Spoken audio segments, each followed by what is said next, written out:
Bonjour à toutes et à tous, bienvenue sur Grand Lille TV, édition spéciale municipale en ce vendredi 14 mars, il est tout juste 10h, toute la semaine on vous a présenté les candidats de Villeneuve d'Ascq et on termine avec la candidate de l'UMP et de l'UDI, Florence Barizeau et sa liste Villeneuvois. Avant tout, on parle de son ambition et de son projet pour Villeneuve d'Ascq dans un instant.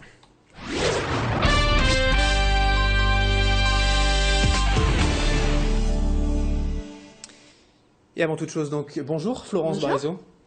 Merci d'avoir répondu à notre invitation. C'est moi. Alors vous représentez donc l'UMP, l'UDI, la liste c'est Villeneuvois avant tout, mais avant toute chose, la règle du CSA c'est donc la présentation aussi de tous les autres candidats. Il y a donc bien sûr le maire sortant, Gérard Caudron, vous-même Florence Barizeau pour l'UMP et l'UDI. Nous avons déjà également reçu sur ce plateau cette semaine la candidate d'Europe Écologie Les Verts, Sandrine Rousseau.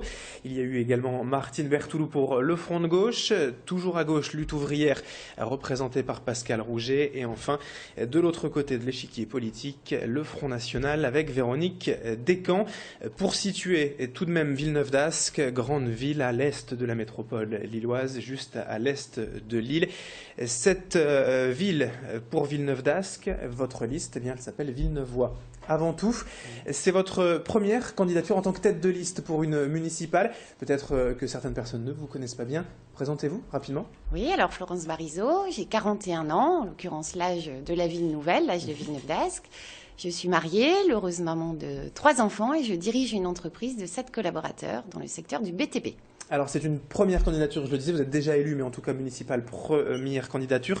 Votre ambition pour cette politique à Villeneuve d'Ascq? C'est d'abord une ambition pour la ville de Villeneuve d'Ascq, puisque je pense que cette ville a considérablement vieilli et qu'il lui faut un nouveau souffle, une nouvelle énergie, réparer son cadre de vie, qu'elle retrouve son identité pour que nous puissions préserver notre qualité de vie à Villeneuve d'Ascq. Qu'est-ce qui a vieilli en fait selon vous? Les logements, le cadre de vie même généralement? Oui, ce cadre de vie est à réparer. Donc c'est une ville, je le répète, qui a 40 ans, qui est à une fin de cycle.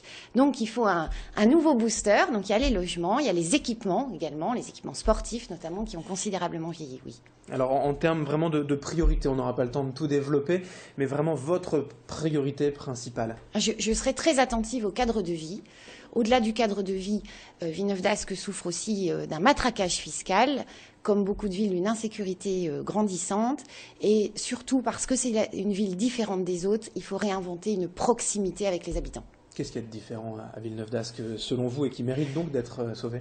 C'est une ville qui a été créée pour être la ville de l'innovation, la ville en avance, la ville phare de la métropole, de l'île communauté urbaine.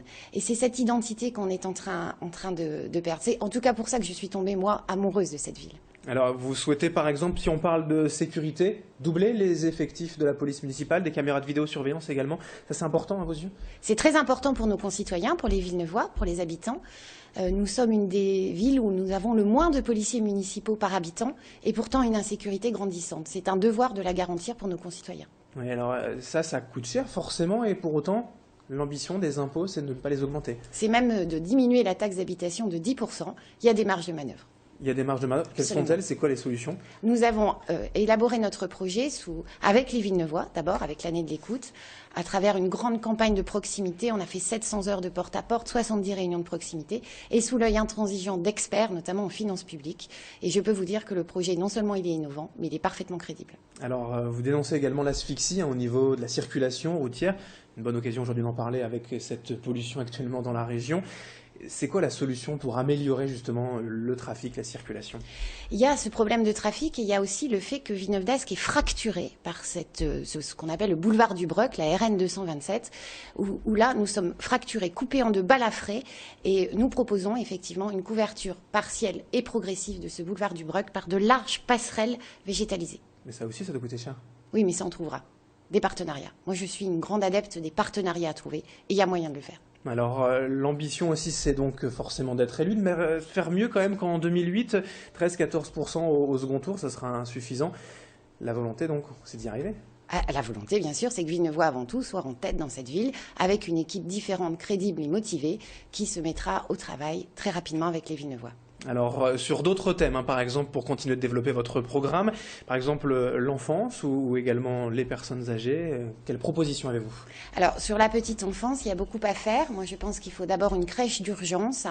Je suis maman, donc je suis très concernée par ce problème. Ou un matin, vous êtes dans l'embarras parce que vous avez un enfant malade. Il faut une structure qui puisse accueillir un enfant ponctuellement. Ça, c'est très important. Il faut aussi des micro-crèches plutôt que des grandes structures, de façon à avoir une proximité géographique à offrir. Pour les seniors, la politique à mener est aussi une politique d'insertion davantage de nos seniors dans la vie. Je pense par exemple, pourquoi ne pas les associer à des actions sur la réforme des rythmes scolaires, par exemple. Voilà un exemple concret.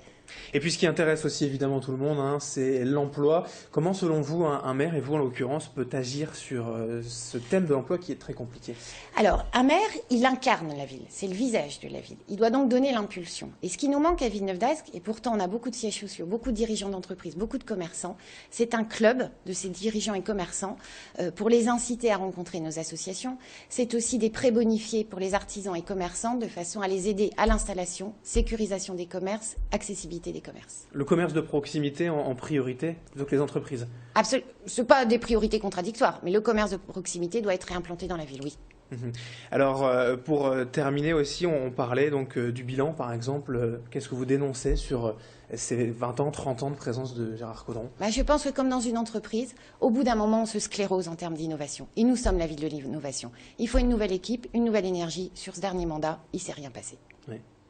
Merci Florence Barizeau d'avoir été avec nous. Je rappelle votre liste, Villeneuvois avant tout, et votre première candidature. Merci d'avoir été avec nous. Merci à vous. Bonne journée.